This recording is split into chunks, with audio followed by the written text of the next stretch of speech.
یا الذین آمنو،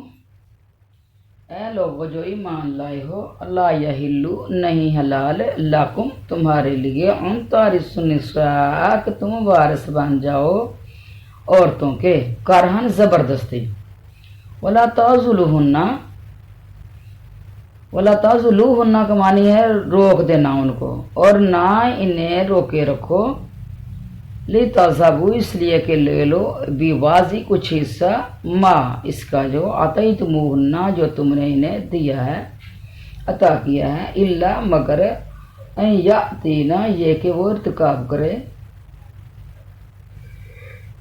بفاحشۃ مبینات کھلی بے حیائی کا، وعاشرہن اور رہو ان کے ساتھ بالمعروف اچھے طریقے سے، فإن کرہتموہن پھر اگر تم انہیں ناپسند کرو، فعسیٰ تو ہو سکتا ہے ان تکرہوا کہ ناپسند کرو تم شیئا ایک چیز کو، ویجعل اللہ اور رکھ دے اللہ فیہ اس میں خیرن بھلائی کثیرہ بہت زیادہ، وإن اردتم استبدالا اور اگر تم ارادہ کرو استبدالا بدل کر لانے کا، زوجین اور بیوی، مکان زوج کسی بیوی کی جگہ، وآتیتم اور دے چکو تم احداہن ان میں سے کسی ایک کو، قنطارن ایک خزانہ، فلا تاخذوا تو مت واپس لو منہ اس سے شیئن کچھ بھی، اتاخذونہ کیا لوگ تم اسے بہتان لگا کر، و اسم مبینہ اور صریح گناہ کر کے، وکیفا اور کیسے تاخذونہ تو لوگ تم اسے، وقت حالانکہ افضا خلوت کر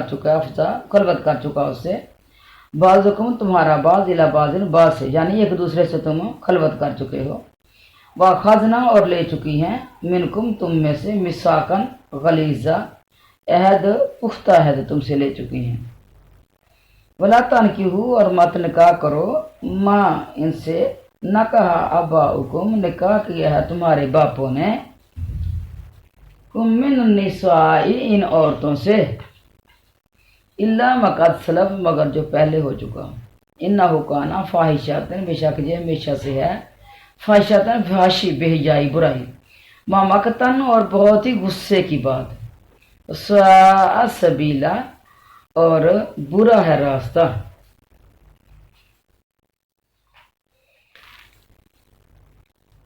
زبردستی عورتوں کو اپنے وصے میں لے بیٹھنا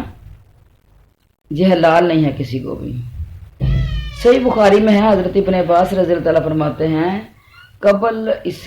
از اسلام جب کوئی شخص مر جاتا تو اس کے وارث اس کی عورت کے پورے حقدار سمجھے جاتے ہیں، اگر ان میں سے کوئی چاہتا تو اپنے نکاح میں لے لیتا، اور اگر وہ چاہتے تو دوسرے کسی کے نکاح میں دے دیتے، اگر چاہتے تو نکاح ہی نہ کرنے دیتے، میکے والوں سے زیادہ اس عورت کے حقدار سسرال والے ہی گنے جاتے تھے۔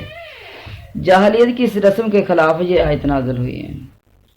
اچھا، دوسری روایت میں یہ بھی آیا ہے کہ یہ لوگ اس عورت کو مجبور کرتے کہ حق مہر کے حق سے دستبردار ہو جائے یا یوں ہی بے نکاح بیٹھی رہے،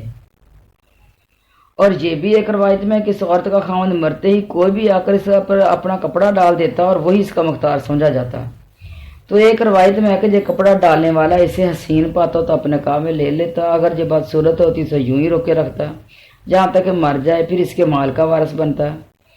تو یہ بھی مروی ہے کہ مرنے والے کا کوئی گہرا دوست کپڑا ڈال دیتا، پھر اگر وہ عورت کچھ فدیہ اور بدلہ دے تو اس سے نکاح کرنے کی اجازت دیتا، ورنہ یوں ہی مر جاتی، یعنی زبردستی جس طرح ہم کہتے ہیں نا کہ مال مار لیا اس کے اوپر، وہ حال ہے یہاں۔ حضرت زید بن اسلم فرماتے ہیں کہ اہل مدینہ کا یہ دستور تھا کہ وارث اس عورت کے بھی وارث بن جاتے، غرض یہ لوگ عورتوں کے ساتھ بڑی بری طرح پیش آتے تھے، جہاں تک کہ طلاق دیتے وقت بھی شرط کر لیتے تھے کہ جہاں میں چاہوں گا تیرا نکاح ہوگا۔ اس طرح کی قید و بند سے رہائی پانے کی پھر یہ صورت ہوتی کہ وہ عورت کچھ دے کر جان چھڑاتی، اللہ تعالیٰ نے مومنوں کو اس سے منع فرما دیا۔ ایک حدیث میں ابو قیس کا انتقال ہوا تو ان کے بیٹے نے ان کی بیوی سے نکاح کرنا چاہا، جیسے کہ جاہلیت میں دستور تھا، تو ایک حدیث میں ہے کہ اس کے اوپر یہ آیت نازل ہوئی۔ اچھا،